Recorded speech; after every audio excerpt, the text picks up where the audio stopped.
Hi అండి. Onion pakodi చాలా చాలా బాగుంటుంది. ఇంటి దగ్గరే మనం ఇలా తయారు చేసుకోవచ్చు. ఈవినింగ్ స్నాక్స్కైనా బాగుంటుంది.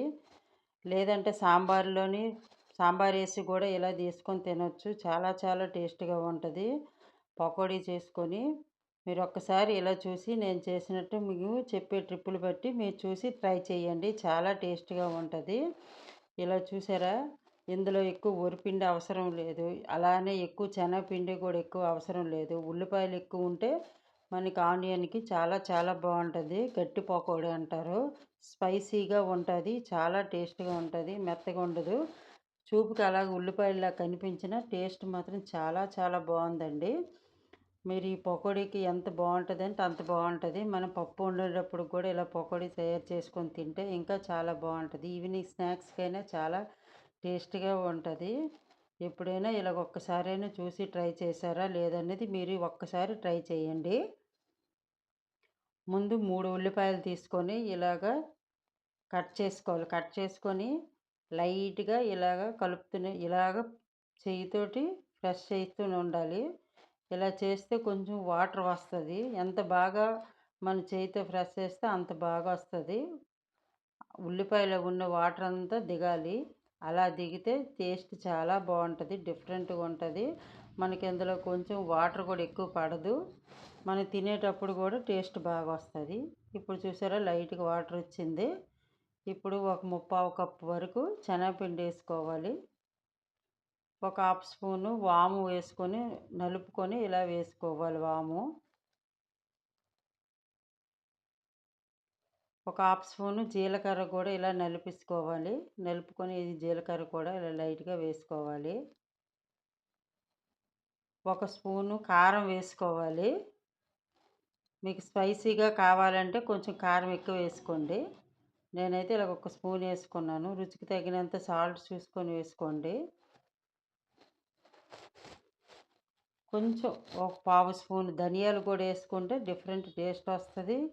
చాలా బాగుంటుంది. ధనియాలు కూడా చేయితో బాగా నలిపేసుకొని వేసుకోవాలి. గుప్పెడు కరివేపాకు కూడా వేసుకోవాలి. చిన్న అల్లం తురుము కూడా వేసుకోవాలి. ఇదంతా కూడా ముందు ఈ ఉల్లిపాయలకి బాగా పట్టించుకోవాలి. ఇందులో వాటర్ వేయకుండా బాగా మనం కలుపుకోవాలి. ఎక్కువ ఇందులో వాటర్ ఏం పట్టదు. ఉల్లిపాయలు ఎక్కువైపోయి పిండి తక్కువైపోయింది కాబట్టి మళ్ళీ ఒక పావు స్పూను శనగపిండి వేసుకోవాలి. మీకు నచ్చితే వరిపిండి కూడా వేసుకోవచ్చు. ఒక పావు స్పూన్ వరిపిండి వేస్తే కొంచెం ఇంకా గుల్లగా ఉంటుంది. లైట్గా తడినంత వరకే వాటర్ వేసుకోవాలి. ఎందుకంటే ఏదైనా సరే ఎంత ఉల్లిపాయలు వాటర్ దిగినా సరే కొంచెం పొడిగా ఉండాలి కదా. పొడిగా ఉంటుంది. ఇలా చూసారా, బాగా కలుపుకుంటే ఎంత పొడిగా ఉంటుందో. ఇది ఇలాగ కలుపుకున్నప్పుడు మనం ఆయిల్ స్టవ్ మీద పెట్టుకొని వేడి చేసుకోవాలి. ఇలా స్టవ్ మీద ఇది కలుపుతున్నప్పుడు మనం ఆయిల్ అంతా కూడా ఇలా చూసుకోండి.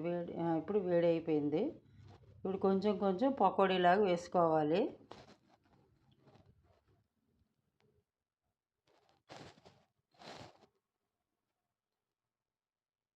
ఇప్పుడు పైన చూడు పొంగుతుంది. ఇప్పుడు పొంగిందంతా కూడా మీదకి ఇలాగ వచ్చేసింది కాబట్టి పకోడీ మనకి బాగా వేగిపోయినట్టేనే.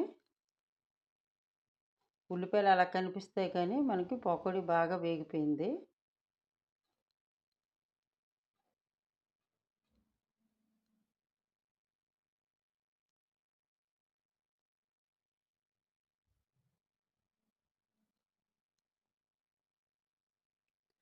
ఇలాగ ఒక పేపరు ప్లేట్లో ఇలా తీసుకోవాలి. కొంచెం ఆయిల్ అంతా మనకి ఉండదు కాబట్టి ఇలా పేపర్ ప్లేట్లో వేసుకుంటే ఆయిల్ అంతా కూడా పీల్చేస్తుంది ఎక్కడున్నా సరే.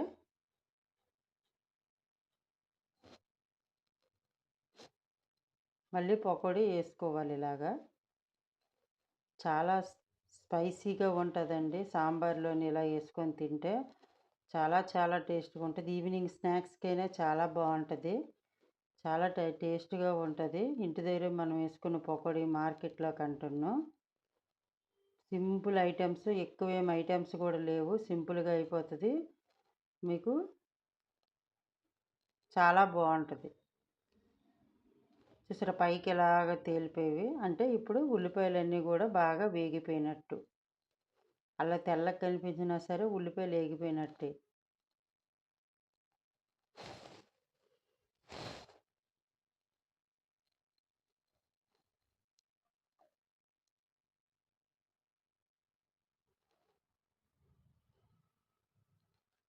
అంతేనండి.